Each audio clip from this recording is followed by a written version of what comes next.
Hello, BookTube. As you can see, I wasn't kidding about my cavalcade of guests. I have an endless stream of guests here at Hyde Cottage. I'm suddenly, so popular. This is, for those of you who don't know, this is Tom at Tom LA Books. Straight from LA. I will leave a link to his channel down below. If you have not been to his channel, oh my, are you missing a gem of BookTube. He has been taking readers through Dante's Divine Comedy. As you can tell from his fake Italian accent. he's been taking readers through Dante. It's more real than fake, but yeah. It's an Italian accent. And he's in Boston. And consented to come over here and get screamed at by Frida. And he's taking readers on his channel. He's taking readers through, just a little bit of prefacing here. We've had a little bit of wine. I've had more wine than he has. But he's taking readers through the Divine Comedy, canto by canto, on his channel. It's an amazing experience. If you haven't done it, do you have a playlist? I do have a playlist, yeah. Okay. 63 so far. And you're in Purgatorio now. Purgatorio 28, which is past the halfway for the Divine Comedy. And as he was telling me earlier this evening, that means he's very close to Beatrice making her appearance. To Beatrice making her appearance in the Commedia. And you promptly psychoanalyzed Dante for the way he treats Beatrice in the Divine Comedy. I'm not a fan of Dante as a man, although I love his book. I think, good Lord, man, why don't you just sleep with an altar boy like you clearly want to? But then we wouldn't have the Commedia. So nope. But a natural question came up in the course of the evening. It's a semi-drunken evening. It's a semi-drunken evening because Tom is perfectly sober. A natural question came up. If he's working his way through the Commedia, and a lot of you know this because a lot of you are doing it with him, a lot of you are reading Dante for the first time with him. I know a lot of people, even who aren't commenting on BookTube, are reading Dante with you for the first time. The natural question arose, well, Dante doesn't go on forever. You wish that he would, but he doesn't go on forever. He eventually stops, and what happens after that? So, spur of the moment, we thought we'd make a video where we asked that question to the rest of you. Those of you who watch Tom's channel, or those of you who may watch Tom's channel, what should be next? What are the ideas that we've come up with here? Well, in fact, some friends and viewers already mentioned a couple of ideas. These ideas were Boccaccio, who's, of course, a great star. Hard to reconcile with the 21st century. He's primed for cancellation. It would be cancelled. Every single one of his 100 stories of the Decameron. 100 stories would be cancelled. But you would just have to ignore that, right? Oh, yeah. People who want that. Oh, yeah. Master of comedy and just a master of comedy. You know, his stories in a TV series, they would be amazing. They would be hilarious. And isn't it safe to say they are his stories in TV series? I mean, he set the template for all of these things. Your modern Friends episode writer might not know that the template of their episode started with Boccaccio, but it did. Unless you're going to say that Boccaccio himself learned a lot of those templates from Plautus or whatever, but I think not. So Boccaccio is one idea. That's one idea. I had a much bigger idea. An idea of Italian literature. Who better to go through all of Italian literature? How long would Boccaccio take you? What would you do? How would you do it? Maybe not all 100 of the Decameron stories, but a selection of, something like between 15 and 20, something like that. 15 and 20? Well, why not do them all? 100 stories. If the question is, do we want to, because to do the Divine Comedy, it took me more than 1 year, so it's going to be 18 months overall to get to the end of Paradiso. Mm-hmm.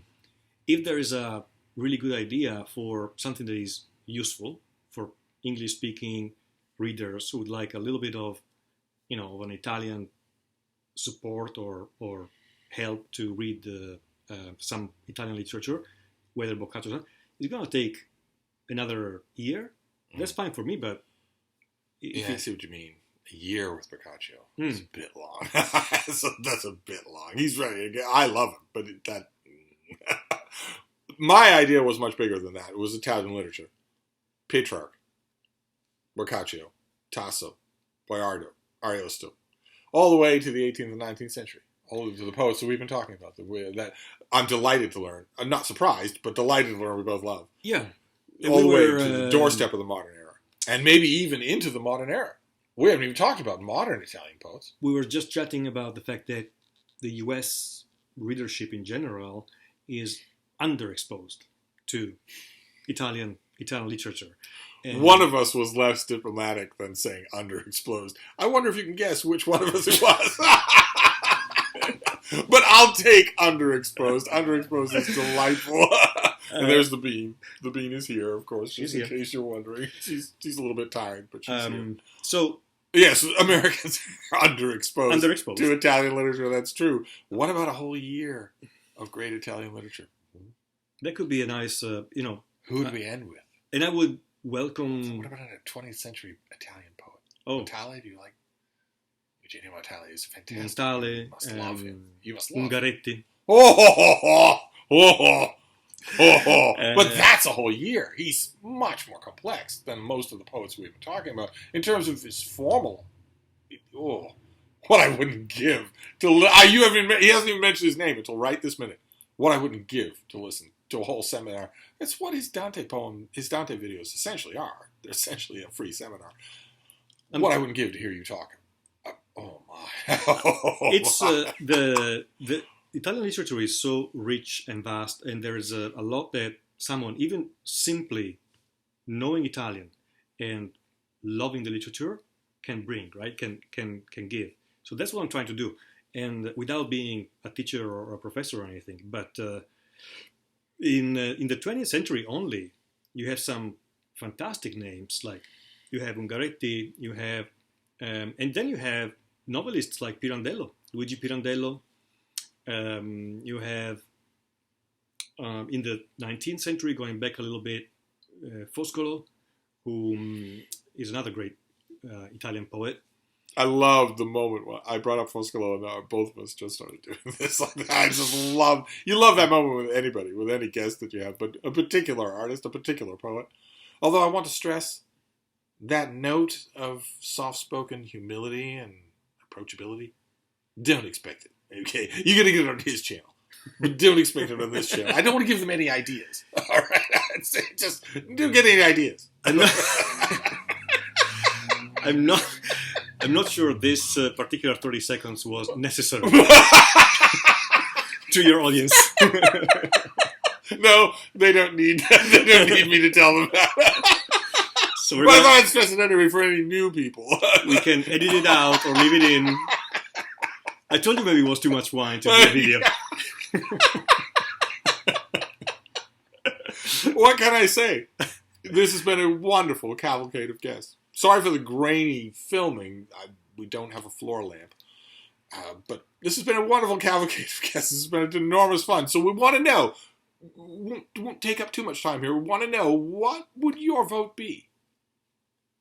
Would you want one particular artist? Maybe two particular artists, or would you fancy, now that Tom is, you're not done. You're got a long Paradiso will finish around April. That's still okay. So that's the bulk of 2022. How would you want, ideally, if you had your way, what would you say? A course in Italian literature? Just a whole course in Italian literature? I know just from being here listening to him that he loves and knows it all. Is that what you want? Or would you want an author? Would you want a particular author?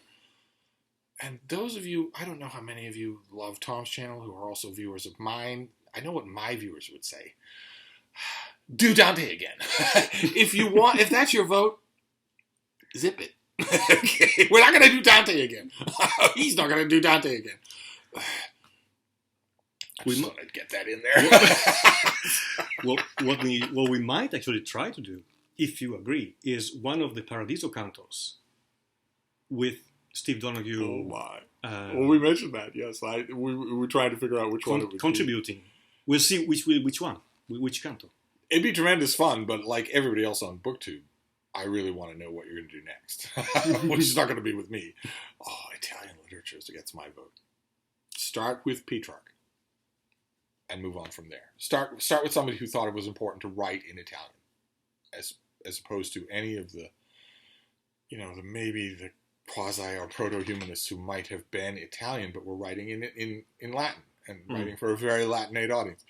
Don't start with them. Start with a literature aborning and go all the way to the 20th century. Forward. Oh my, that would be so much fun. Yeah, I would love to hear what people's tastes are when it comes to, even superficially, what you guys like when you think about Italian literature. Leopardi, Boccaccio again. Leopardi and Foscolo have been my favorite things to talk about tonight.